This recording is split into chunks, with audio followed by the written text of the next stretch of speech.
Good evening, everybody, and welcome back to another episode of the Picnic Table Chat Show. This is Season 5, Episode 1. What a journey it has been. 5 seasons in. Well,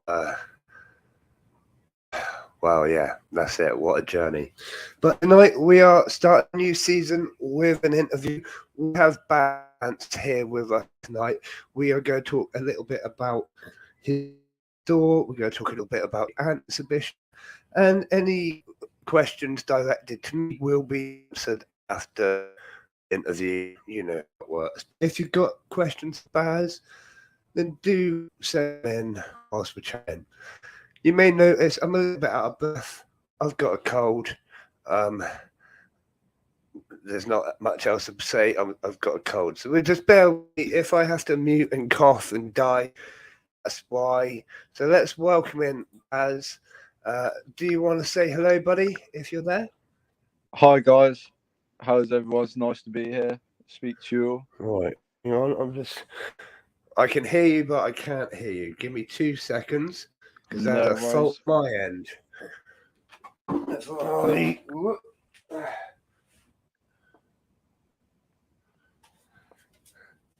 That should be... Whoa. Echo.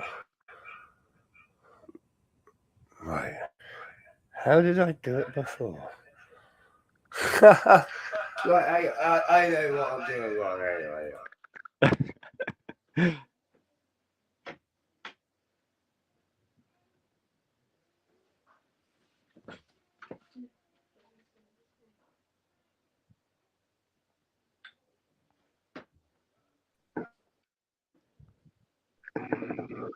There we go. You should be able to hear me. If everything is working correctly.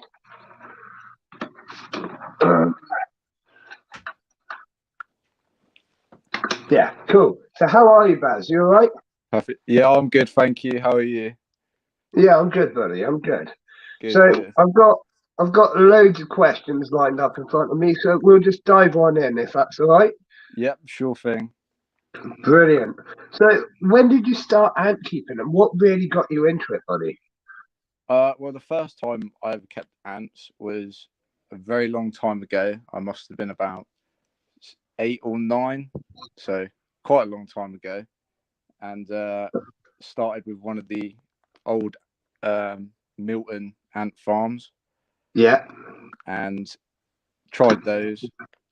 At that age, I didn't know that it didn't come with a queen or anything, so nothing like that. After that, I stopped, and here I am at the age of 22, starting ant keeping again. But I started this year, just at the start of this year.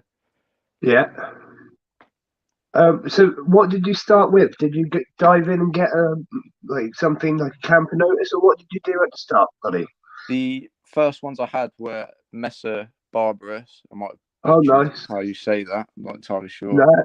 No, you got that right, buddy. I started off with those and a Lasius flavus colony.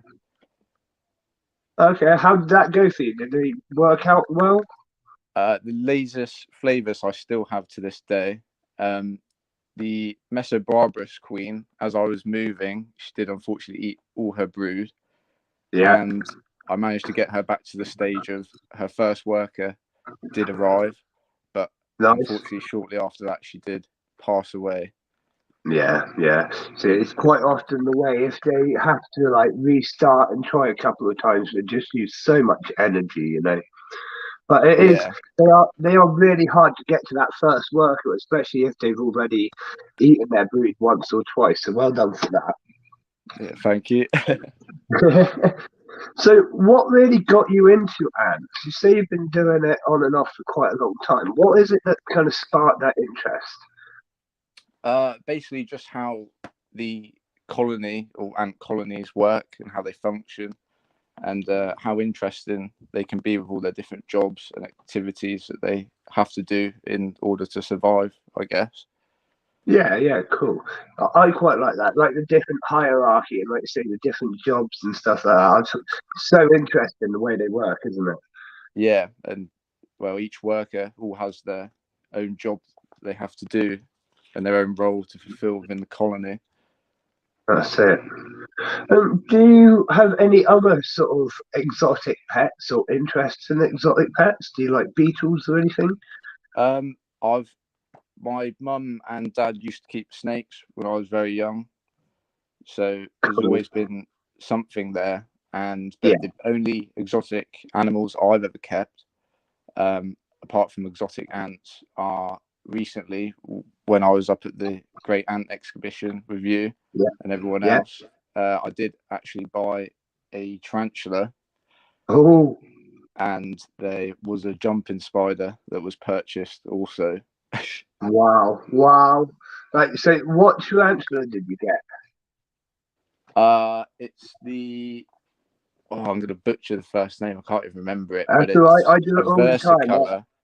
versicolor. Carabiner versicolor. That's the one I've got. Carabiner, yeah, that's it. Yeah, I can't pronounce the name either, so don't worry. Pink toe, I think they're called. Pink foot, pink toe, whatever. Yeah, amazing, absolutely brilliant species of tarantula. Yeah, they're very well.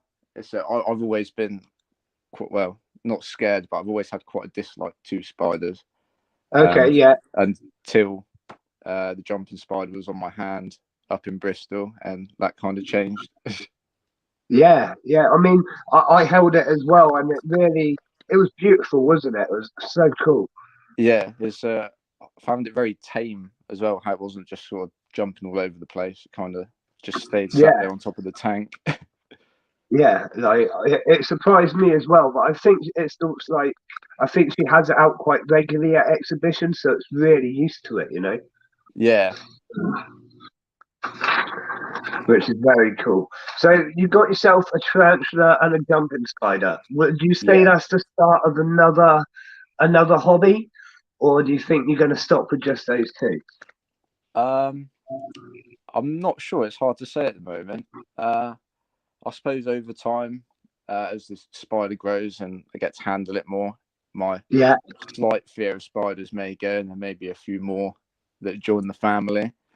But that's it. Once you get one, once you get one, you start thinking, "Oh, I could do with another one now, something a bit different." Or it's the same with the ants. Exactly. we know that feeling, you know. Yeah. So what ant colonies do you currently keep for yourself, buddy? Oh, for myself, I currently have about 21 colonies that are my own to keep. And they range from obviously Lasus flavus and stuff where we live in the UK, and then I've got like yellow crazy ants, for example, numerous Polyrhachis species, a few I'm going to butcher the name again, Odontopanera, I think that's right. Wow, okay. And many Campanordus species. Yeah. So quite a collection you've got going. What sort of size are they? Pardon? What sort of size are they? Are they all quite small colonies or large ones? They kind of differ. The yellow crazy ant colony I have was originally a 5-queen colony. They recently moved yesterday, and I could only count 4. So unless there's a satellite nest somewhere with the other one in, they're down to 4. But that's a big colony of about 100 to 150 workers. Well, I don't know if you call that big, but it's big enough. Takes up a fair space on the shelf. Yeah. One of my Polyrhachis colonies is in a Wakushi Polyrhachis proper setup. That's 1 queen and roughly to count probably around the same 100 to 150 worker count. That's fairly decent. Apart from that, a few of them are starting off. I've got a Nico colony that's 3 queens that I've just started out. So I've got about 3 workers so far. That's going to explode. Yeah, I'm not entirely sure if that was a good decision getting the 3 queen ones, but Yeah, we shall see in the long run. yeah, yeah. We shall see. Yeah. Okay, so what sort of do you keep all of these in artificial setups, or do you have any in large tanks, or what sort of things do you do for Well, the first sort of enclosures I had were from Ants Canada. When I that? first started, that's all kind of, I thought, yeah, that's a good place to go, Yeah, of which it course. still is. It's a bit pricey, mind. Yeah. So I've got quite a few test tube portals with fairly biggish colonies in. Okay. A few Wakushi ones. Most of them are artificial, apart from the big Polyrachus one I have, which was my first attempt at it wasn't supposed to be a bioactive setup, but it's slowly turning that way because I can't control where they keep dumping the rubbish, etc. So it's Yeah. slowly turning into one of those. Apart from that, yeah, most of them are artificial setups until I move house in a couple of months. I'll have my own Yeah. Okay. ant room to do everything, so there will be big tanks and aquariums sat in there. So you've got big plans coming for an ant room and an expansion. Yeah, very big plans. That's brilliant. That's brilliant. And obviously, so you were at the Great Ant exhibition with us, Yep. and after that, what did you go and do? Well, when I came up to Bristol, I was it was kind of a holiday sort of thing as well. I kind of Nice. guess. So after that, stayed in Bristol for a few days, and then came back down and started to get everything sorted for Yeah. expanding. Yeah. And Getting that so on. website sorted. Yeah, yeah, we've got to do the Yeah. website. There's cards on the way. Yeah. Logos being done, Nice. as I should say. But yeah, Yeah. Yeah. So that's lots it. of That's it. So busy since you've stuff. been back, yeah, you've been really busy since you've been back, which is Yeah, fantastic. Really, like it's what I like to hear. Um, So definitely everyone that is listening to the stream now and in the future, because we put this up as a podcast as well, do check out BazAntz as soon as that website launches and stick with him because he's definitely one to watch. thank you very much. Yeah, as soon Yeah, as the that's website's right. there, it shall be plastered as much as I can. Yeah, no, that's it. I always say, right, meeting people kind of you get to meet people, you get to actually work them out if you like them or not, and I think that makes a big difference to a shop. I mean, we got on really well. I always thought we Yeah, would, to be honest, but you know what I mean. I always like to buy off people that I actually like rather than someone that I don't even know. So yeah, definitely, I think definitely. it was a brilliant day, but I absolutely loved meeting you, buddy. It But was. anyway, no, carry on. If you were saying Yeah, something. it was a brilliant day, honestly, without meeting you and your team up there and all the other vendors. Probably wouldn't have had half the ideas I do now. And really, realistically, I probably wouldn't be where I was now if it wasn't for, especially for you, who's helped me out absolute tons. No, no problem, buddy. That's what I'm here for. That's what I'm here for. So, Thank do you you very think much. you're going to go to more shows? Do you think you'll try and get into the invert shows and things like that? Um, it all depends on whether I can get there and stuff Yeah, like that. But the one coming up in Sheffield, I'll 100% definitely be attending. And yeah, that's basically all the awesome. other great ant exhibitions are 100% must for me. So I will be at all of them, no That's matter what. amazing. Thank you. As for other invert shows, it's really sort of where they'll be and Yeah, if I can get up there and timing and stuff. But yeah, of course. if I'm there, I'll post it on. Well, if I'm going, I'll post it way before on my page and on the website when it's done, etc. Yeah, of course. So I think I just watched the Polyrachus size literally run out of my tank. What? What? He either ran out or he fell down at the very last second. escapee. Yeah, like, oh wow. Of course, they've got the pump, right? The pump literally the wire goes straight out the tank. So if they want to leave, they can. And Oh, yeah, but they tend not to because they've got everything they need, like right temperatures and whatnot in the tank. But it has been yeah. so hot lately that they're kind of roaming about. Oh, the recent heat this summer has been quite a bad one to control. I've found for Yeah. ants and stuff.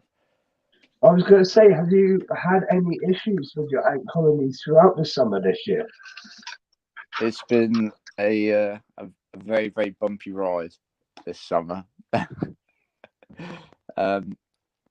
Where my ants are kept and stuff is currently in my room. Yeah. Which, for some bizarre reason, is the hottest room in the house. Yeah. And even with the windows open, fans on, it's still very very hot in here. And in the summer, when we had the heat waves, absolutely obliterated quite a lot. I only lost one queen actually, which was in a way lucky because it was a founding queen with no That's not workers. too bad. Yeah. But I did have a lot of other founding queens eating their brood and just overall stressing out quite badly. Yeah. I've got a small colony of Prenolepis nittens, which is European honeypots. They might be false honeypots. Yeah. But Yeah. they did so much reading on them, and they actually prefer the cold temperatures. Yes. Normal ants, when it gets cold, they slow down. As in Prenolepis nittens, when it gets cold, they speed up. When it gets hot, they slow down. Yeah. Their So, nuptial flight is really early in the year as well, isn't it? It's like February sort of time. yeah, it's very. I hadn't heard of them until I actually saw them on a website and did some research on them and thought, yeah, that'd be pretty good. Yeah. So ordered them, and then the heat wave happened, and actually had to use like wet paper towels and wrap them around the test tubes to try and keep them cool.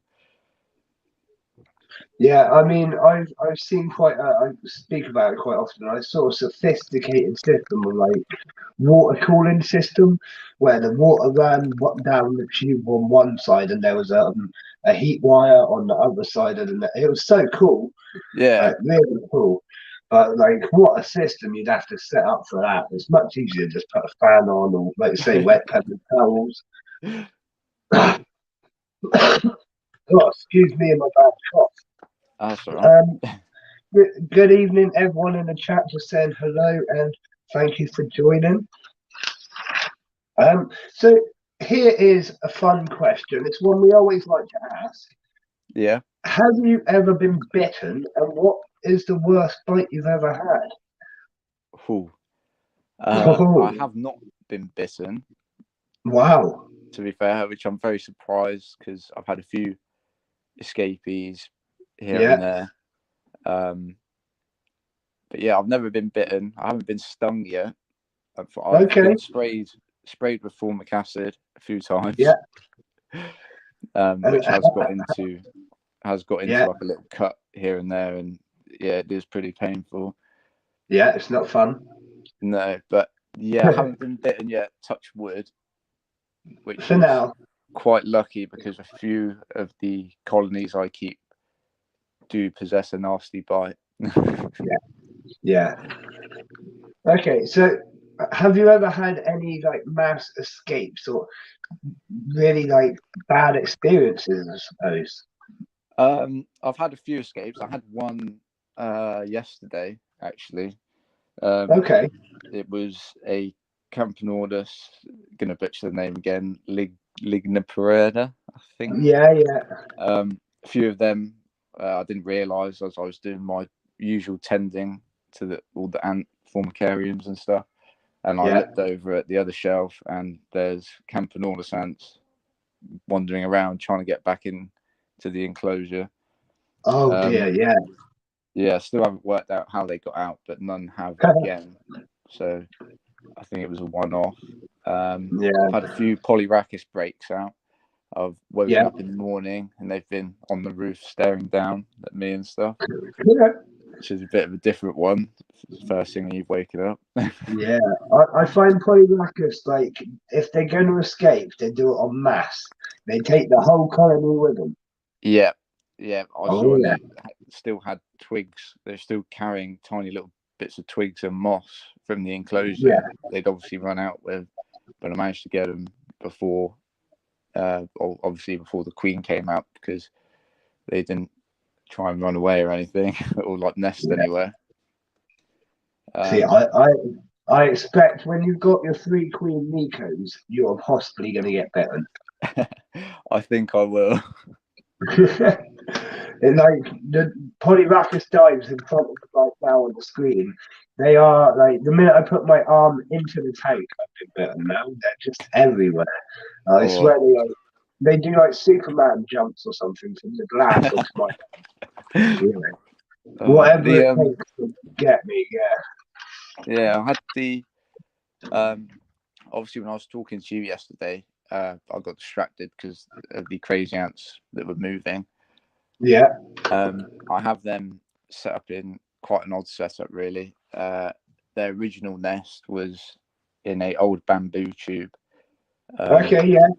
In a Tupperware with a closed lid and air holes, which was then attached to a small outworld, which was also attached to a test tube setup, which I was hoping to move them in so I could then keep an eye on them a bit better and stuff.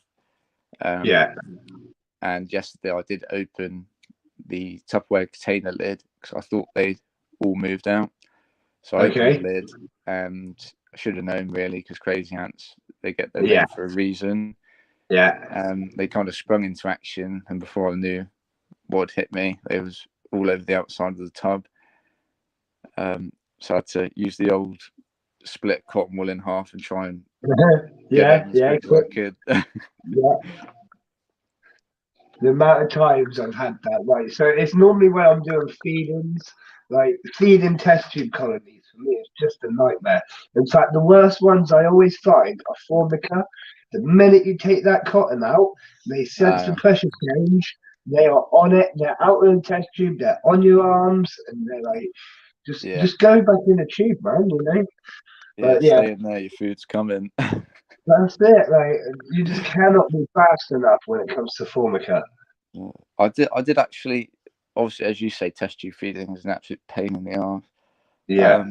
But I did find on, I think it was eBay. I typed it into Google first because I saw a video about them, and I found them on eBay. I think you could buy them in sets of 3. Other people might be able to find them more. I only had a quick look, but they're 3D printed test tube feeders. Yes. And I was thinking about getting some. I haven't tried them. Don't know if they work or not, but they seem like, if you could get the idea right, they do seem like a very good way of doing it. I've seen a few things like this. I haven't tried them either, but I've seen a few things like that on the market now, and quite a few people I know are starting to make more things like that. So I think they're brilliant. I'm definitely going to give them a go.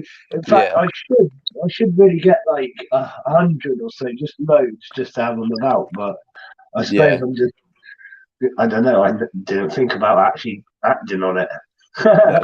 they do seem like a very good idea of stuff. Yeah, definitely. I only started thinking.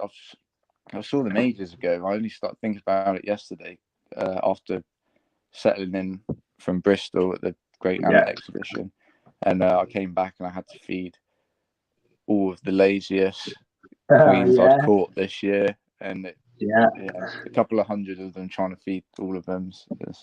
Oh man, I know. When I came back, I looked at it and I was just like, oh my god, there's so much to do. Yeah. But I didn't do much that night, I'll admit, because I got back at like midnight-ish. But the next day, I threw the bags down. I looked at it and I was like, right, I'm not going to bother filming it. I'm just going to crack on. You know how it is.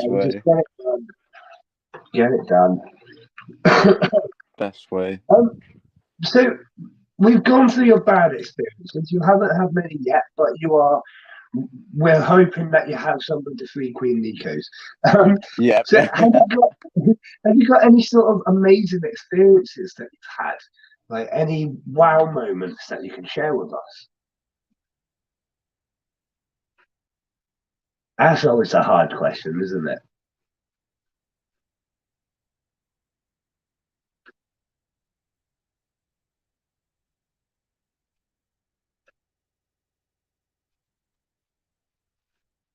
Katrina's saying she would love the silver ants. What are the silver ants, Katrina? You're going to have to explain that in chat a little bit more because I cannot think right now what silver ants might be. Not off the top of my head, anyways.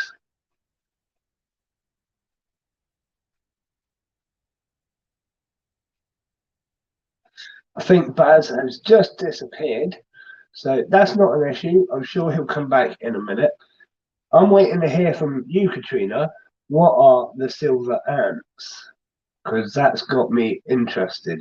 It might just be the fact that I'm super, super tired and my brain's not thinking. Because of this cold, it's just destroying me at the minute. Like my mental, no, not, I'm so tired. I'm still working hard. Right, so let's have a little quick chat about Sheffield whilst we're waiting for Baz to come back. If he manages to, if he doesn't, we will get him back on another episode. Either way, right? So Sheffield, it's going to be amazing. I'm not going to tell you any information yet, apart from it's going to be bigger, better, and hopefully the vendors will actually let us down this time. It's going to be on the 11th of February next year, 2023, at the Victoria Hall in Sheffield City Centre. It's an absolutely beautiful venue. It's going to be amazing. Not going to tell you much more details than that, apart from everything's going to be bigger and better. Tickets will go on sale on the 1st of October for only £5 a ticket. Under 13s will obviously be free entry, but £5 a ticket, and they're going on sale 1st of October at 9 a.m. So grab your tickets from that point. Apart from that, I'm not going to say much more about it. There's been lots of work going into it way before the Bristol show happened, and loads more work going into it now. Definitely learned from my mistakes from the Bristol show. But so yeah, the next one's going to be amazing.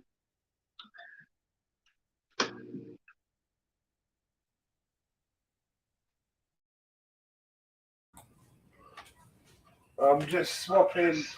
Whoa, whoa, whoa, whoa, whoa, whoa. Just swapping microphones. Mainly because this one's more comfortable for me to use. But in the whole panic of the situation a minute ago, I just used the other microphone to get it working. And Baz has just come back. So I will put him back in. We will talk about this current exhibition that's just been the Bristol one after the interview. Don't worry. Right, let's bring Baz back. Let's go back to the other microphone. Zippity doo dah and all of that. 2 seconds.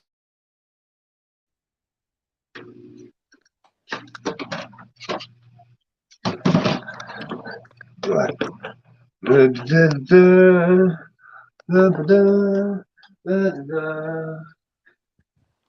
There we go. We should be back. Are you there, buddy? Hello.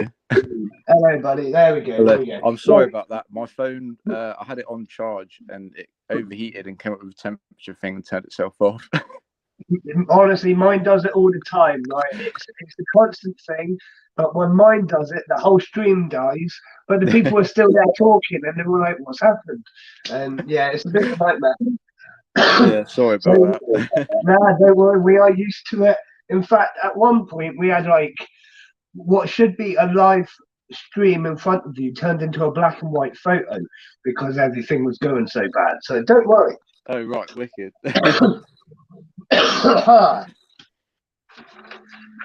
and I'm just dying a little bit.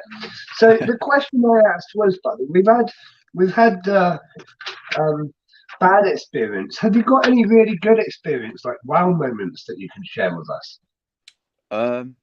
Yeah, quite a few to be fair.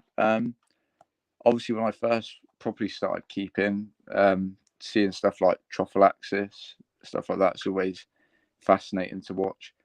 Yeah. Watching my first Polyrhacus colony build their own nest in the tank.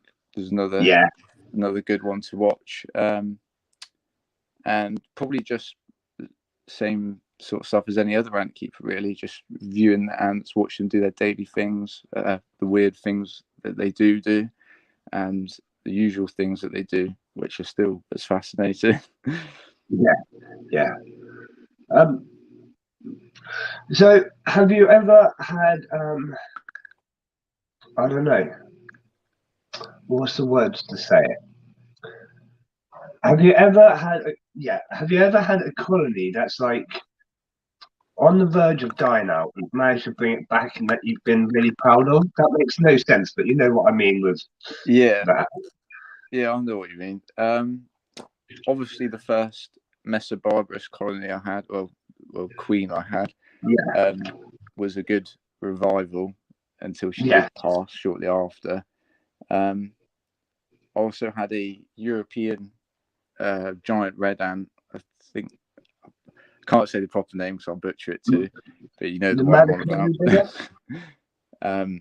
I had a colony of those which did die off very quickly, and I did manage to save.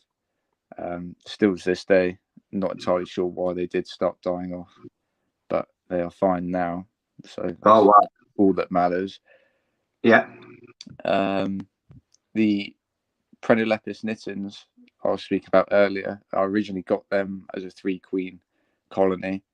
And during the heat wave, that is when a few of them did start die off. At the moment, I think there's 1 queen left, but I have another queen I did purchase in a test tube for later on.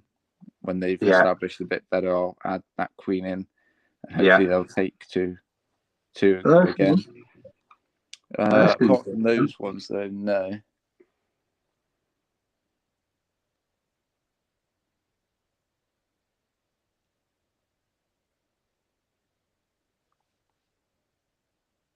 Oh, I'm not sure, but Baz might be gone again. It might be. Oh, there we go. You're back. I got a bit worried then. I think that might have been my internet then. Oh, no, that's fine then. Again, mine is awful. I've got an engineer booked to come round, but last time he came round, looked at it and said, "Yep, it's fine," and he went home. They still charge you like a call-out fee for it. So you literally did nothing. Like, what am I paying for? Yeah, some of them are pretty pointless most of the time. Yeah. It's like plumbers. And like, unless your house is about to explode with water, don't ever call a plumber because they just come round, they look at it and go, "Well, you got a leak." So, but they charge you for getting them out. Yeah. Like fix the leak and then we'll talk money. God, that's the way. Yeah, it is. So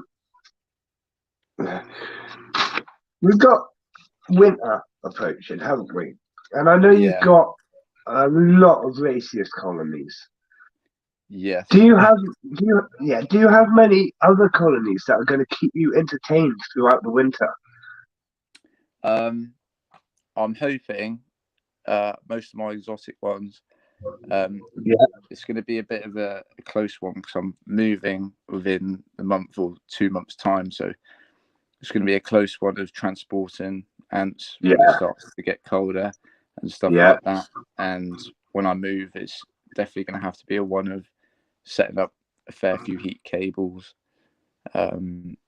etc. But I'm hoping most of the exotic ones do keep me entertained.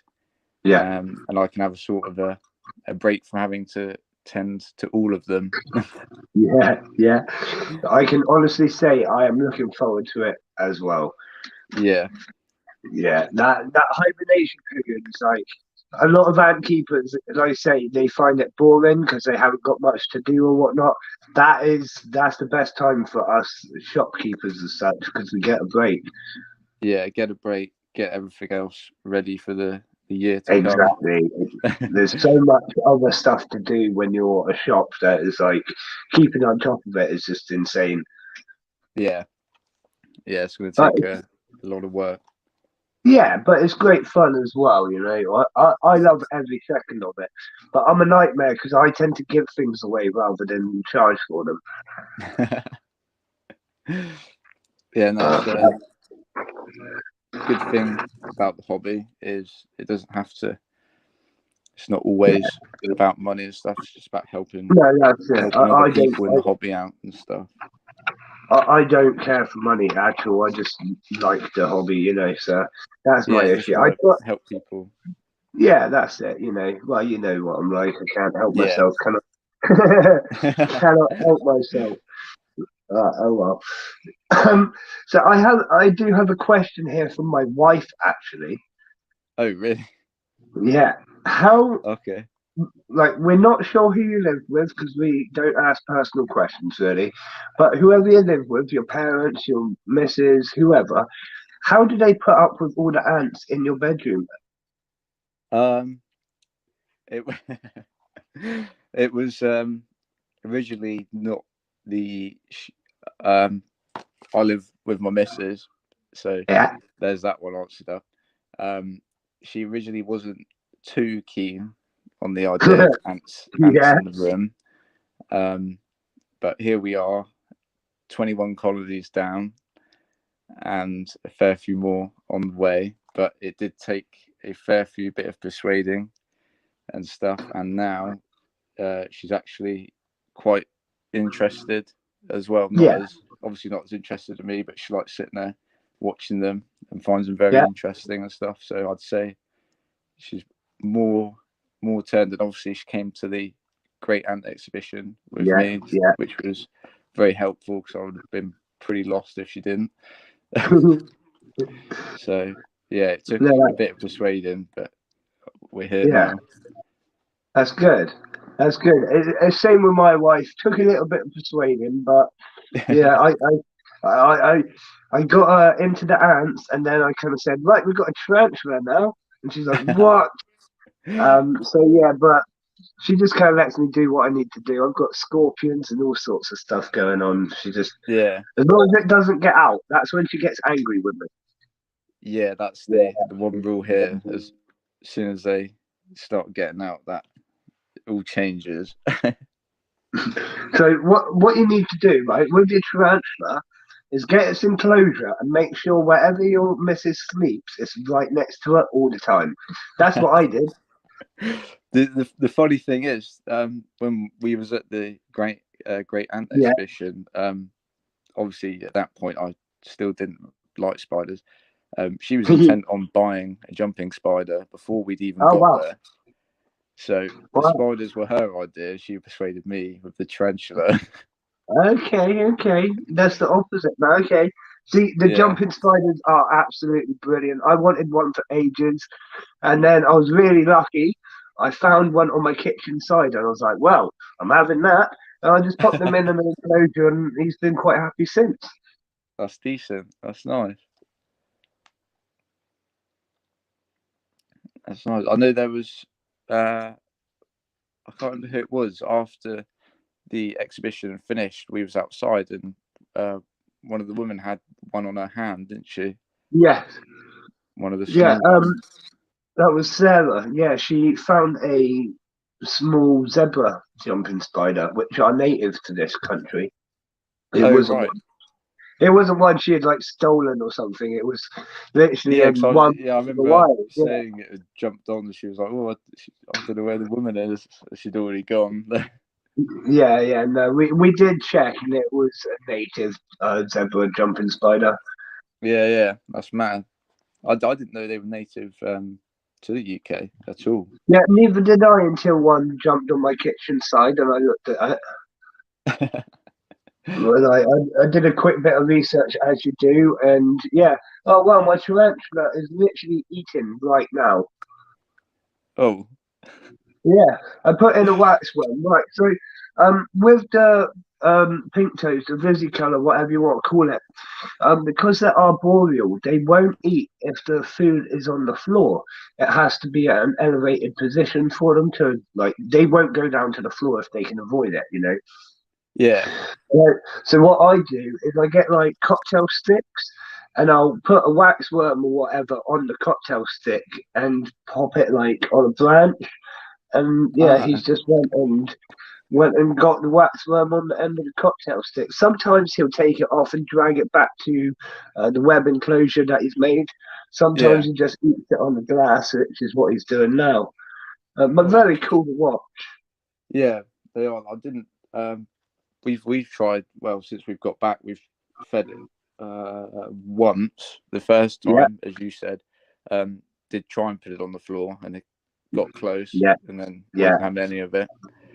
So that's obviously why. Yeah. But, So one of my Facebook moderators actually explained it to me really, really well. And they're so specialized in what they do, it's they won't adapt at all. So if they are designed for living up in the trees rather than the ground, if you're not feeding them like they would eat in the trees, then they just won't eat. They'd rather starve. They will not adapt. It's really weird. Like you'd think that they kind of get so hungry that they come down, but no, they won't. They'd rather die. Yeah. That's it. So yeah, I learned a couple of tricks. Like I say, the cocktail stick, just to keep it at like that elevated height and stop it from getting away. Because although I could put a worm or whatever on the branch, you can't keep the worm there. It would just fall off or crawl away or whatever. So I thought cocktail stick through the belly, that ain't going nowhere. And it offers a good tasty meal, you know. Yeah, that's a good idea. I have to use that one. I honestly didn't think of that. Yeah, it's one of them things. Like I say, I didn't think of it until I was told about it, basically. But in my whole time of having my tarantula, which has got to be 2, 3, maybe even 4 months now, I'm not sure. It hasn't fed a lot. You know, it feeds maybe once a week. I offer, but it just has no real interest in food. And I tell you, the way I can sort of tell when it is interested in food is when it's walking around its enclosure. Apart from that, it spends 90% of its time in its like web area, if you know what I mean. Because it's locked up in a corner, and the funnel webs look really cool as well. You're gonna have a treat when that's ready. And yeah, like when it comes out of the funnel web and starts walking about, that's when I know that it's hungry. Otherwise, it's pretty much doesn't care. Yeah, that's. I tried feeding my tarantula and didn't have any of it. Obviously, wasn't hungry.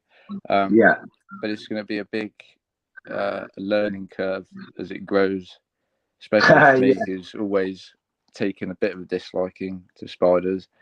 So it's going to be a very here and there, but I can't wait for the experience. It's going to be very interesting. Yeah, I mean, they are absolutely brilliant. I'm a little bit like that. I don't overly like spiders, but I can honestly say they're beautiful. And they're not that bad, you know. They've got some big teeth on them, I'll give them that. But yeah. But I take mine to the little workshops that I do, and I show them off to the kids, and they love it because it's a tarantula, you know. Especially while it's still small as well. It's a baby tarantula, you know. They absolutely love that. So yeah, I don't regret getting one. Put it that way. Yeah, it was a very. I mean, after my missus bought the jumping spider, I thought, I want one. I was like, I want a jumping spider now.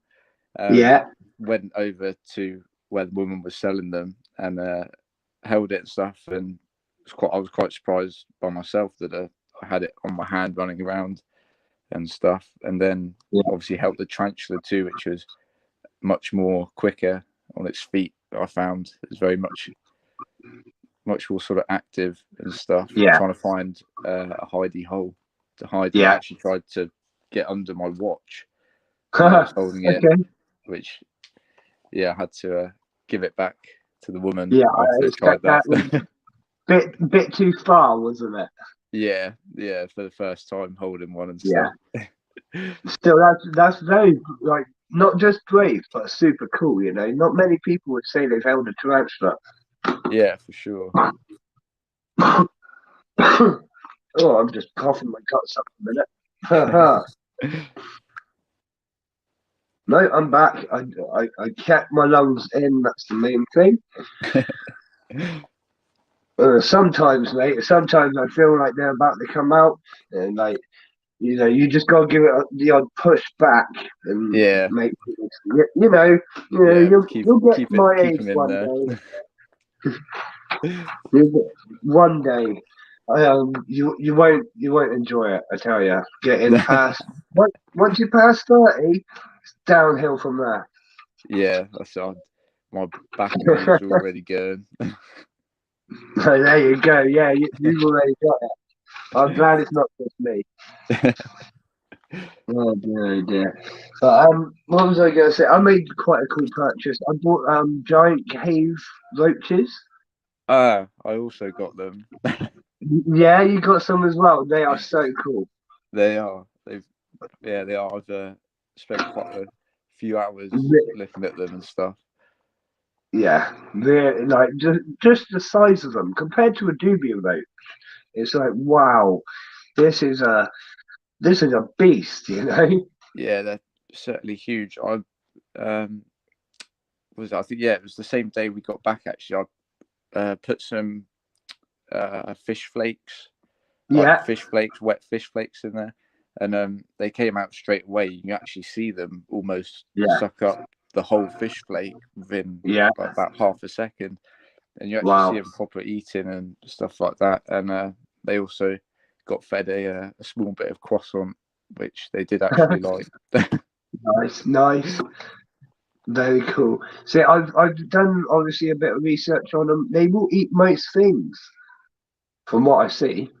Yeah, because I wasn't sure what if they needed like insect protein or anything like that. So I thought I'd just play it safe and use the fish flakes for a minute. Yeah, I mean, fish flakes are great for pretty much everything. Most things would have fish flakes.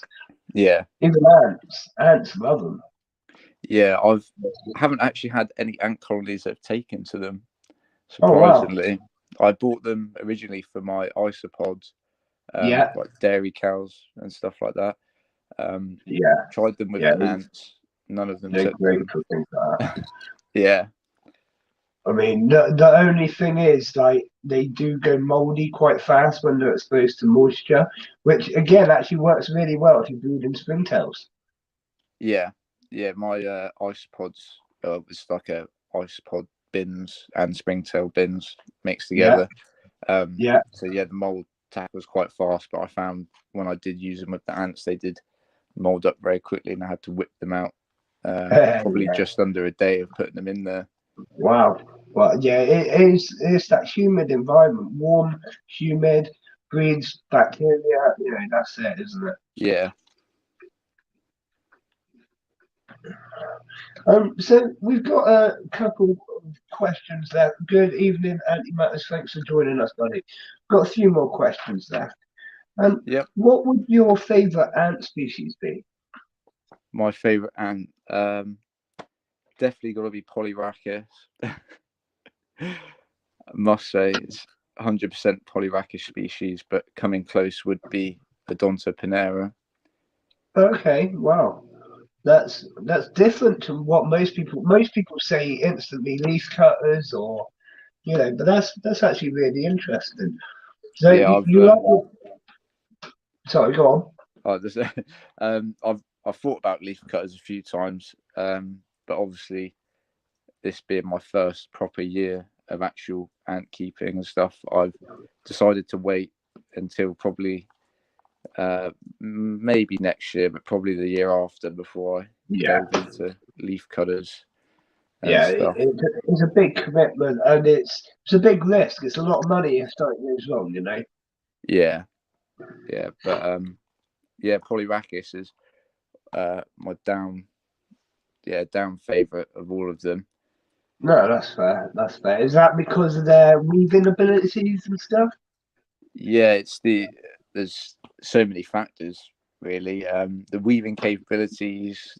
I've got Polyrachis armada, a small colony growing, and just stuff like length of the antennas and that just looks cool. It's cool to watch them move and do their stuff. Polyrachis armada queen is absolute a huge size for a queen. The workers are pretty big too.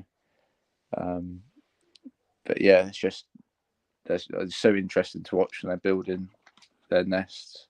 Yeah, definitely. I mean, I'm literally sat here staring at my Polyrachis dives right now, and yeah, I could sit here all night. Yeah, there's certainly a fair few there, isn't there? Yeah, I'm not sure how many there is now, but the nest is like it's massive. It's Yeah, getting big. it's Yeah. a lot bigger than any of my Polyrachis colonies. I've never purchased a dives colony though. That's one of the ones I haven't done. I think these are, I don't know, a good few thousand now. Yeah, easily. Yeah, definitely. I mean, when I moved the tank, I could see bits and bobs within the nest, and it is packed with larvae and brood.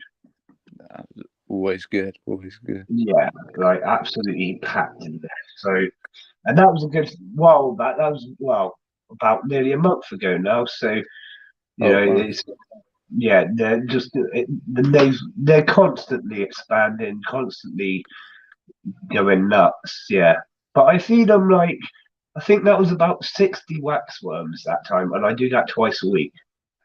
Cool. Damn. Yeah, and they'll eat the whole lot. Like they can eat down 4 pinkies in a night. Jeez. Yeah, that's certainly a lot more than what my Polyrachis colonies take at the moment. They take time to get to this. This is, I think they're probably about a year and a half old now that I've had them, anyways. Yeah. They started with 3 queens and now they're down to 2, but you never know. There could be more in there now because they've had male elates coming out for quite a while, but I haven't seen any females. Yeah, I mean male drones, but you know what I mean. Yeah. I mean, I can see drones walking about right now. I was expecting some females this year, but you can never predict these things, really, can you? Yeah, they'll just kind of come up when you least expect it, I suppose. Yeah. Sometimes in a colony of 10 workers, sometimes you can have a colony of a few thousand, and they won't have them. Yeah. Yeah. So I've got a question from one of my children here. Have your Nicos started to get any majors yet? My Nicos have not. I've only just got them not so long ago, actually. They're currently only at 3 workers, but there is a massive pile of brood there, which was before I came to Bristol, when I was putting in lots of food for it to last all the colonies. There was the brood that she had was fairly medium sized, and then since returning it has grown. It's almost doubled, and there's a few hatchlings ready, but no majors yet, and it'll probably be some time. Probably in the 2nd or 3rd generation. They don't take long to get their first major. Yeah, I was very surprised with I have a Mesobarbarus colony that is my own in my collection, and that's probably about 100 workers, and I'm surprised how fast they got their majors and how fast the different majors, different sizes of majors started to come out. Yeah. I mean, I think it's because the majors play such a vital role to the colony. Like their foraging ability just increases massively when they get those majors arrive. So I think they do try and, naturally they would produce them fairly early on, soon as they can, really. Yeah, as soon as they can get them to crunch the big seeds open. Yeah, that's it. I mean, that is pretty much their biggest job, is cracking open the seeds. And before that, it must be really hard if you're a Mesa colony to find pre-crushed seeds. Yeah, it must be. Yeah. Talking about messes and stuff, I know they take obviously to seeds and not any. Well, I know there's a lot of talk about no, they don't like sugar at all, and no, they don't like insects. However, I found the colony that I've got now, it's the size it is. Occasionally, I do put a waxworm or half a cricket in there, and they do actually go a bit nuts for it and do consume the majority of it, which I was quite surprised by. No, 100%. All of my Mesa colonies, Mesa barbarus, Mesa structa, and Mesa minor, all have protein and sugars. Like once a week, I might give them sugar, and once a week, I might give them protein. But it's not part of their regular diet.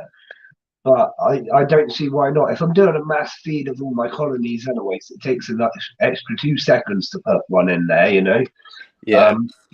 And they do go for it. In fact, the Mesa barbarus really, they love their protein a lot more than I ever expected, because obviously they do mainly live on seeds. The Mesa, which one's which? Mesa minor, I don't think they're as bothered by the protein as the barbarus, but the Mesa structa seem to be completely frantic. Like, they're the most active out of all three. They eat down everything I give them, literally everything. Yeah, I have another small colony of about 20 workers. Say a Mesa capitatus or capitus. Oh yeah. They've kind of stalled at the moment, which I'm really unsure why. They've got access to seeds permanently and water, and I had them in a Ants Canada test tube portal, but they stalled that much. I've actually taken them out of that now, and they're back in a normal test tube setup with some food in there. They didn't start dying off or anything, just the brood kind of stopped getting bigger and the queen stopped laying eggs. They're all still alive and stuff, but it's just a complete colony stall, which I still haven't worked out why. I don't think there's a reason every time, because I've got 1 or 2 colonies which have done that.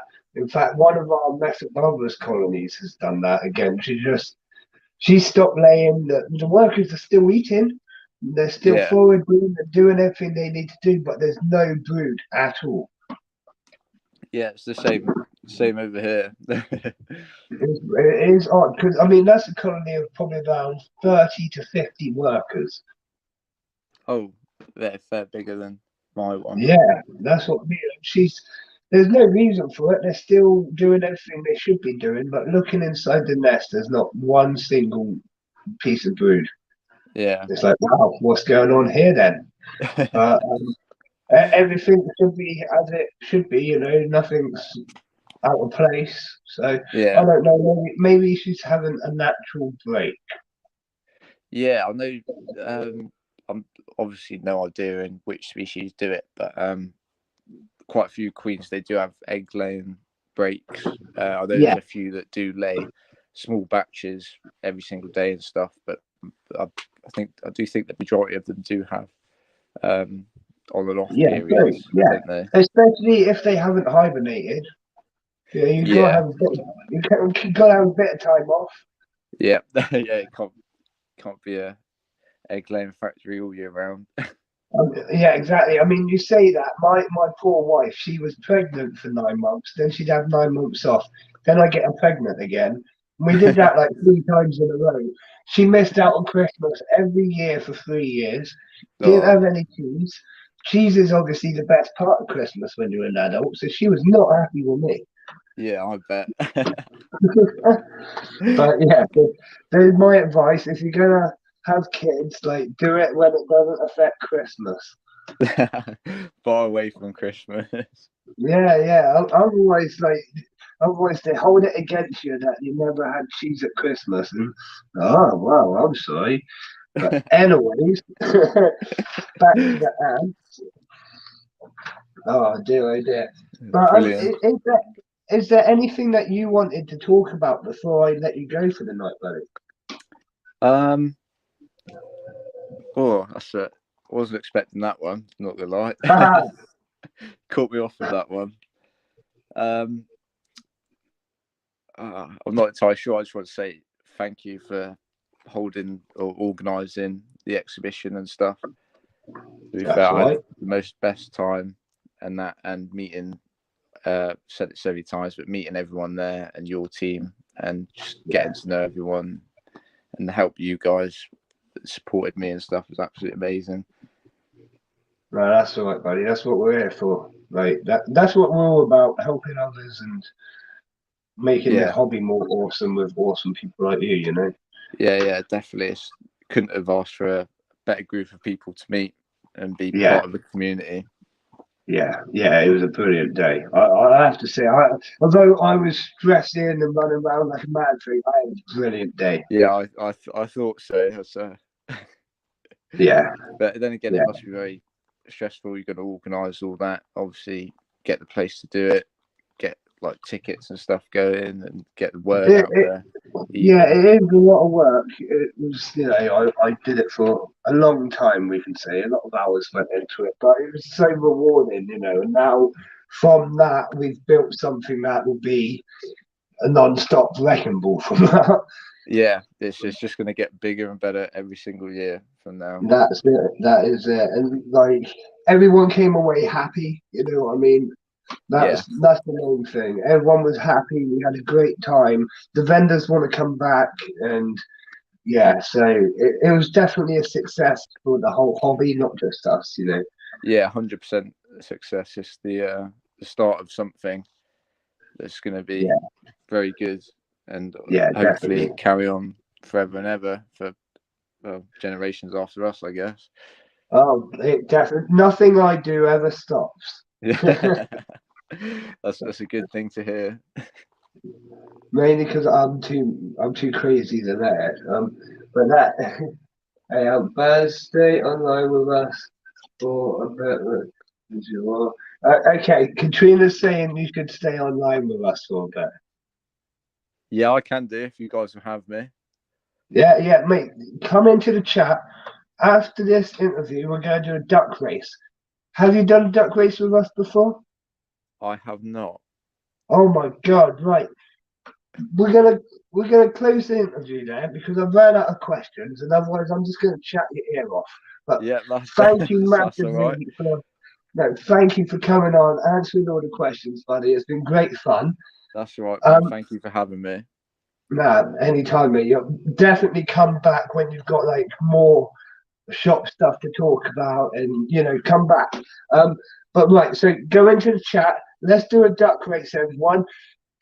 We got 4 people left in the chat right now, so we'll put a duck race in for six ducks, everyone. You know the score. Shout out your numbers.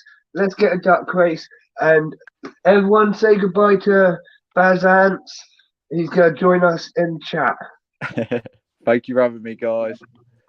No worries, man. Anytime. Right, hang on. Let's do that one. Hang on 2 seconds. Because that echo. Wow.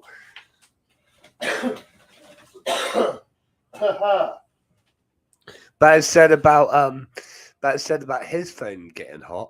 Mine feels like I just touched lava. Oh, still, it is too late now, Katrina. And to be honest, I cannot do duck races when we're in interview mode because it kills the computer. So let's set up the duck race. Who have we got in the chat at the moment? Say hi if you are here. Thank you very much for joining us. That was BazAntz. I hope you enjoyed the interview with him. He's an absolute legend, an absolute star. Check out BazAntz website when it is ready and up and whatnot. Like, honestly, really nice guy. I'm going to be going to him and whatnot for anything like that in the future. He's an absolute star. And I'm not saying that just because he was at the exhibition. I'm saying that because I met the guy and he's a genuine legend. So here is our duck race. Now. Haha. Right. So we got 6 ducks there. If you want to chuck out your numbers, we have Educated Duck. He's just been to university. He's quite proud of himself. We got Dr. Duck. Dr. Duck has to do this race before he gets back to the hospital. He is on call right now. Clown Duck, going to make everyone laugh, might distract them a little bit.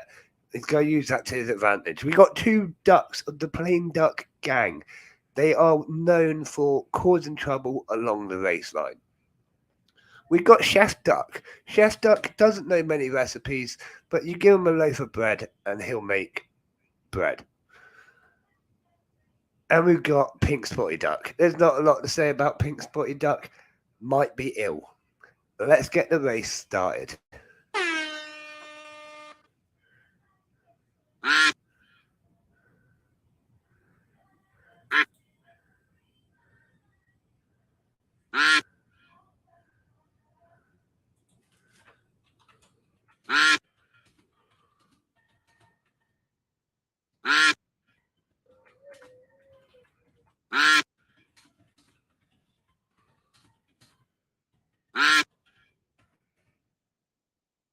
I warn you.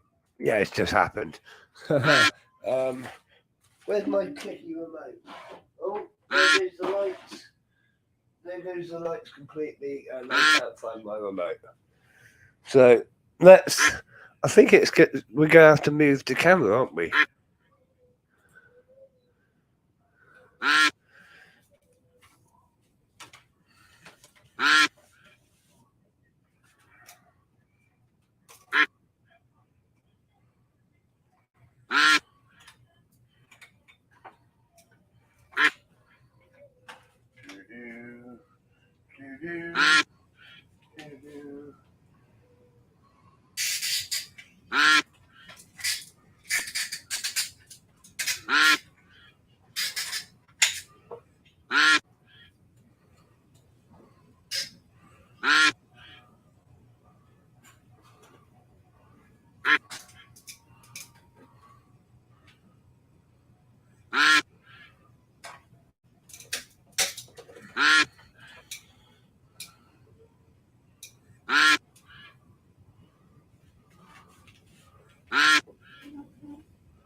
There we go. And the winner was duck number 4. Sorry, I was quite fat. I was just moving the camera.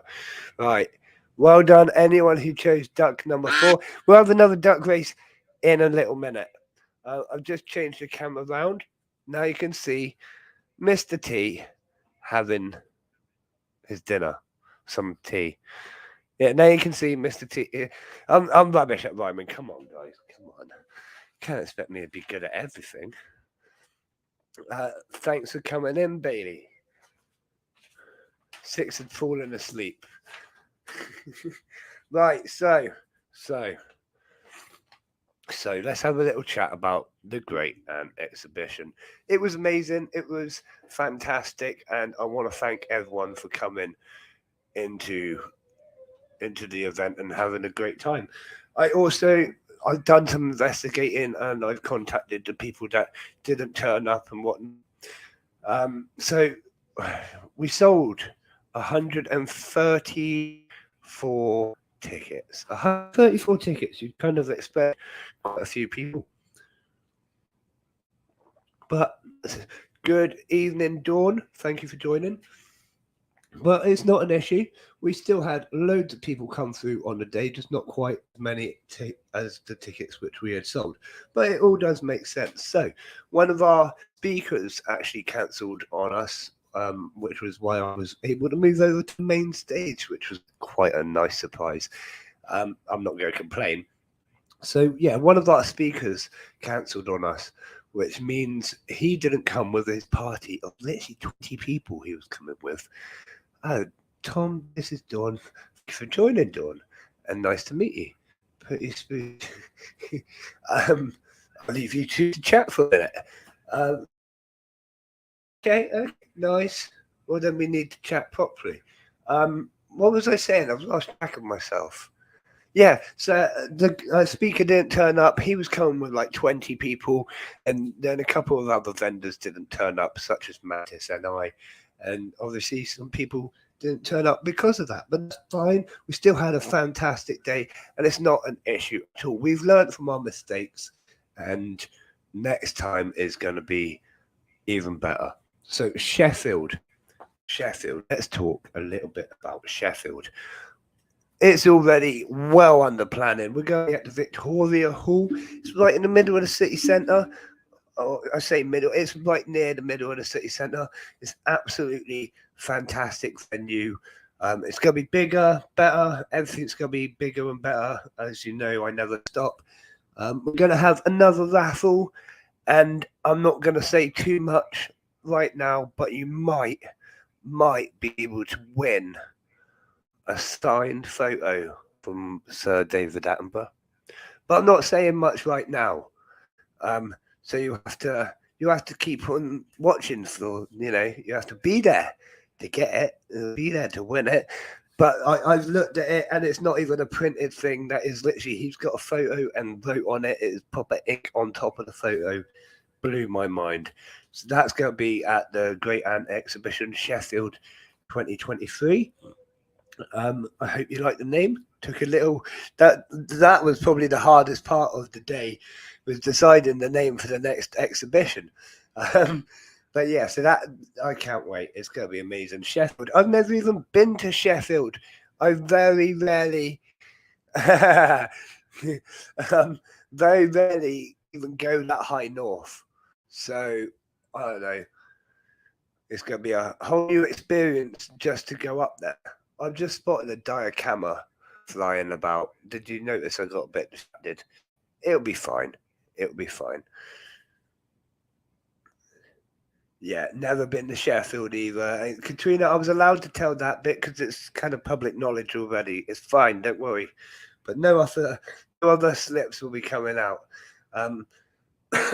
In fact, there you go, Bailey. You can see along the stick there, the waxworm is attached to the cocktail stick, but he don't care. He's still eating it. Nom, nom, nom, nom, nom. But yeah, it's going to be a whole new experience going to Sheffield. I've been to Scotland, but never Sheffield. I've done a bit of recon as to what is in the local area, and there's loads of cool stuff, like loads of hotels and transport links and stuff to start. But there's like loads of theatres locally and just cool stuff. So I'm really looking forward to Sheffield. I'll make a whole weekend of it, I expect. Probably going to stay in a hotel rather than camp this time. Camping has literally nearly killed me. My God, I'm not young anymore. When I was young, I used to do my survival training and just not care. Now it's like, God, it's cold. Why is the floor so hard? What camping? Wow, yeah, not for me.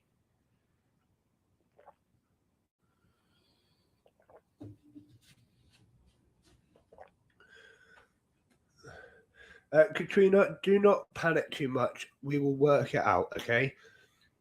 We can always work it out. There's always time to work it out, apart from when it's like a few days beforehand and I've completely forgot everything. Yeah, definitely. See, I was supposed to do that this time, but I jumped on the train and I wanted to go home. It was a long weekend with all the extra stress of people not turning up and cancelling at the very last minute. It was a very long, hard weekend. And the worst part about it was my driver not turning up. My driver was meant to pick me up on Friday morning with all of my gear, all of my exhibits, everything I needed. And he was going to drive us up, take us to the venue to drop everything there, go around the town, get everything else done that we needed to do, and then drive to the campsite. Drive. But no, we didn't have a driver, so I took as much as I could, but there was no way I was carrying bullet ants on the train. So we took as much as we could, did what we could, and we still had a fantastic time, but the whole exhibit area was kind of empty. That won't be happening again. Don't worry. We've got a van hired for this next time. We're going to pack the van absolutely rammed full with enclosures and things to bring up to Sheffield to show you. Much better organisation in that sense, mainly because I've done a lot of the organisation for the show now already. So more time to work on things like that. Now, I do think he's trying to pull it off of that cocktail stick, isn't he? Probably trying to take it into his funnel web. But I don't know, if I started pulling on cocktail stick, is he going to come with it? It's kind of hard to say. But he's definitely on the move, isn't he? Oh. Well, luckily, the cocktail sticks, it's not like suspended in the air at the minute, so I might try and take it and see what happens, but I have a feeling it's not going to work. Let's see what happens.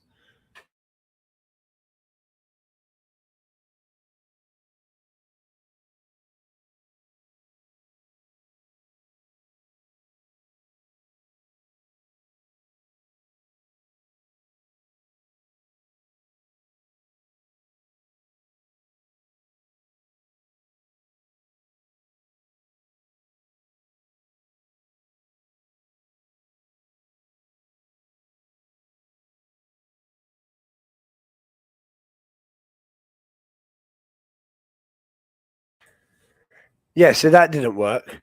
We're just going to leave it. He'll eat it, and then he'll dispose of it, and the stick will still be there. It'll be fine. Whatever. Yeah, I don't plan to spend stupid amounts on taxis again, Katrina. I think I've done probably around 300 quid just on taxis over the weekend. But let's not do that again. Like I say, at that price, I may as well hire a van, you know? Use tweezers next time. What, to feed the tarantula? No, he won't eat off the tweezers. In fact, if he's quite timid still. You know what I mean? So the cocktail stick kind of works really well. Yeah, it was a bit of a tug of war. I didn't want to give him a proper tug though. I was just a little pull. But yeah, whatever. Katrina, I did say we'd do magic and we'd get it done. Whatever needs doing, we'd get it done. You know, whatever. Let's have a. I'm going to change the camera now. Hang on. If I do this one, hang on. Let's go. That one? No. That one. There we go. Ta-da! See, now this is my Lasius niger colony. It's got a bit of a reflection situation going on. But they dig their own tunnels. I don't know how good or blurry it is. Probably really, really blurry because it's on the third camera. I don't know what I just done there, but something wasn't happy. Whoops. So let's go back to the other camera. And that.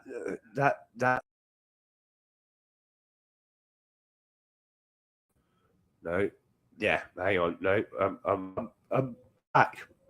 Right, there we go. Right, so what else have we got here on my list of things to talk to you about? Oh, right, that's it. That is it. I keep forgetting to mention it. So if you came to the Great Ant exhibition and you bought a ticket, send me a photo of your ticket with your address, I will send you out your free gifts that you haven't yet redeemed, if you know what I mean. So this is I'm going to give it probably till the end of September. If you haven't redeemed your free gift by that time, your ticket for your free gift, then you probably won't be able to. Um, so if you bought a ticket, send me a picture of your ticket, send me your address to send it to. I'll send you out your free gift. Happy days, Bob's your uncle, all of that lot. I don't want anyone missing out just because everything was hectic on the day. I'm going to keep repeating that over the next few days, weeks, whatever as well, just to make sure as many people as I can still hear it, you know. So what else have we got going on apart from the exhibitions? We've got loads going on. I'm doing a workshop on the 11th of September down on in Portland. So if you're in the local area, come see us at the Portland Artisan Market. See what we got going on. We're going to be taking a few enclosures with us, doing a live feeding down there and whatnot. So if you're in the area, it is a free event to attend. Come along, have a look. We're also going to be doing a home education workshop on the 19th of September. I cannot wait for that. I'm afraid you can't come along to that. It's strictly for kids.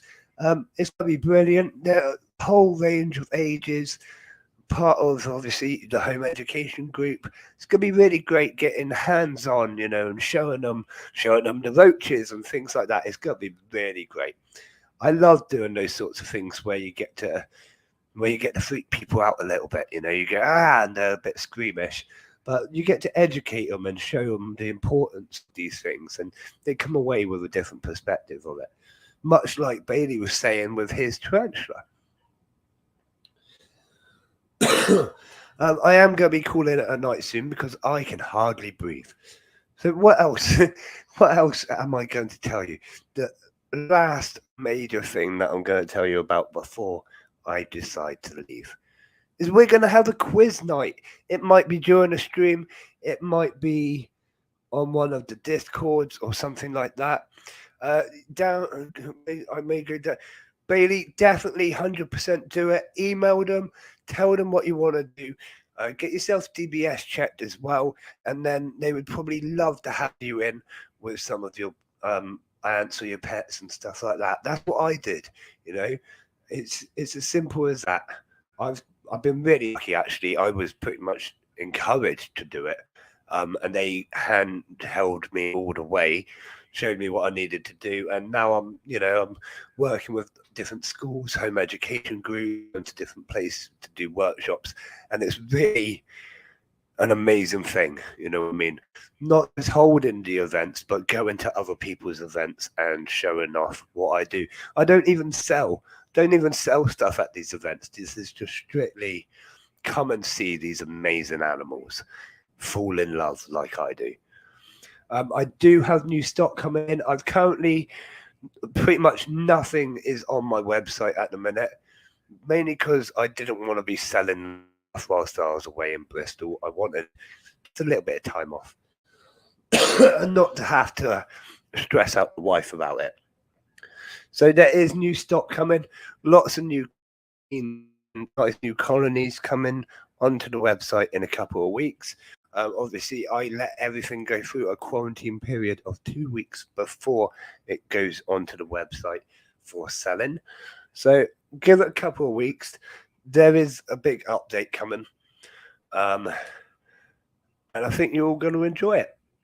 So there's going to be some not native things because obviously winter's just around the corner and we don't want everything in hibernation in the shop. So yeah, there's going to be some interesting ones as well.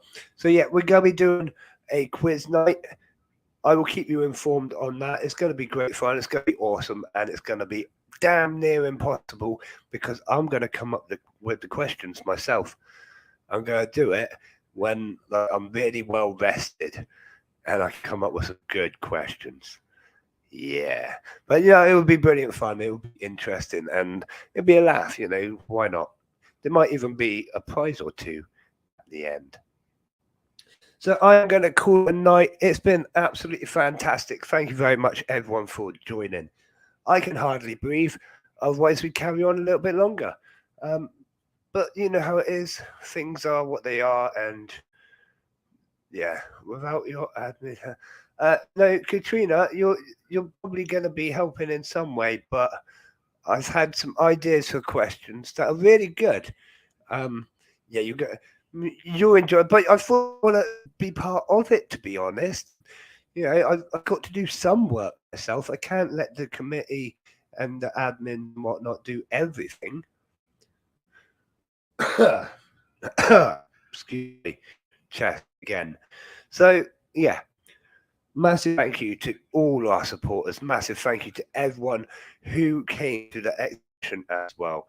If you didn't come, not an issue, no feeling. There's going to be plenty more, and I can't wait to meet you. Thank you to all my supporters.